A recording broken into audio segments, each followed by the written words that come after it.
So currently my day looks like 3:30 a.m. up, eating, drinking a little bit, getting on the bike, 4 a.m. pretty much on the dot every day, riding 2.5 hours minimum so that I can be done at 6:30, help get breakfast ready for the kids and ourselves, eat breakfast at 7 with the family. And then if it's a work day, go to work and come back home, and that's pretty much like the day. But on days that we're more flexible, which I'll explain here in a minute, I will often double in the afternoon because we have young kids and they've taken naps in the middle of the day. And so there's some downtime naturally there where I can get more training hours in. And then on the weekends, especially during certain times of the year, I will go longer on Saturdays in the morning sometimes, or I'll make those doubles longer. For the longest time, I've always prioritized the family time and having as little impact on the family as possible in terms of taking time away. And so it's been a lot of double workouts instead of really long ones. You hear people every Saturday, they go out for 4 or 5, 6, 7 hours, half the day or whatever. I'll still do 3 or 4 hours in the morning, but then I'll also do 2 or 3 hours in the afternoon so that it's broken up and I still have good chunks with the family and I'm not just like gone the whole day. And that's how it looks now, but like reversing a little bit since I haven't always trained 25, 26 hours a week like I do now. Before that, it was really easy to keep in the mornings and it was really easy to do with work 5 days a week. But then as I've gotten more and more into it, I've changed my work schedule a little bit to the point where now I work a little bit less during the week.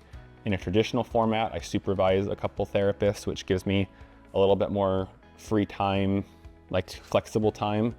And so now I work less days during the week and I have more of those days to work on training and other family stuff. So for a good year, we had a really good setup where we would work Monday through Wednesday, my wife and I, full time.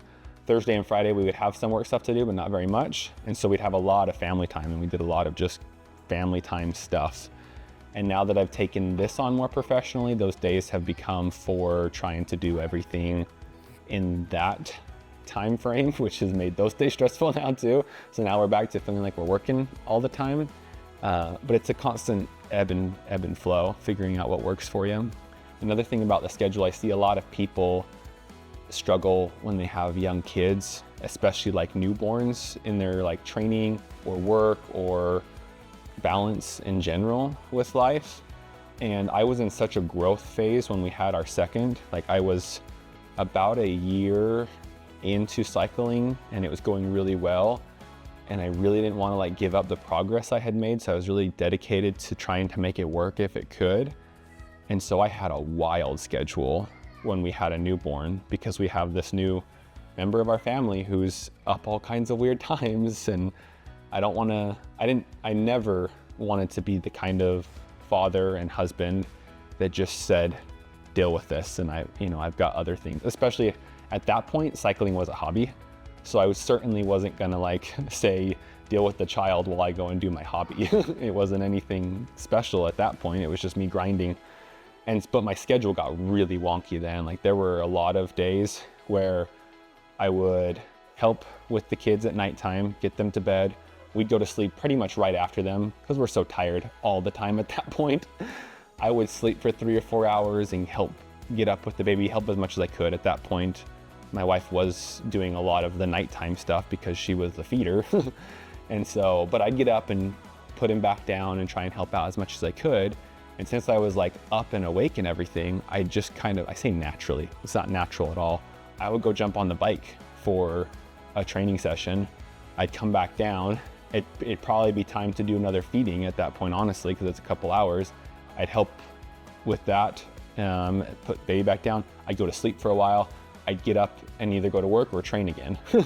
And so for the longest time, I was doing these like 4-hour sleeping stints, 3 or 4 hour sleeping stints, and just like fitting training in the middle of the night. Like I met a lot of Europeans on Zwift because that's just when I was on. I was 9 hours ahead of schedule with them. Or I did a lot of, in the summertime, super early, really nighttime rides. Honestly, like I got really comfortable, probably too comfortable with riding at like 1 a.m. Like I'd be on the roads at 1 or 2 a.m. No one's out there. And well, that's what's nice about it around here. It worked that way because I live here in northern Utah, about 40 minutes north of Salt Lake. And if I leave from here and go north, I'm in the country like that. And there's no one out there, just me. Like my biggest fear was animals. Actually, raccoons were like probably the worst because they would scurry across the road. But yeah, I would just ride in the middle of the night. And I didn't know it at the time, but I started to get a reputation of this like guy who's doing these crazy training sessions in the middle of the night on Zwift or even out in the real world. So schedule out really crazy there for a while.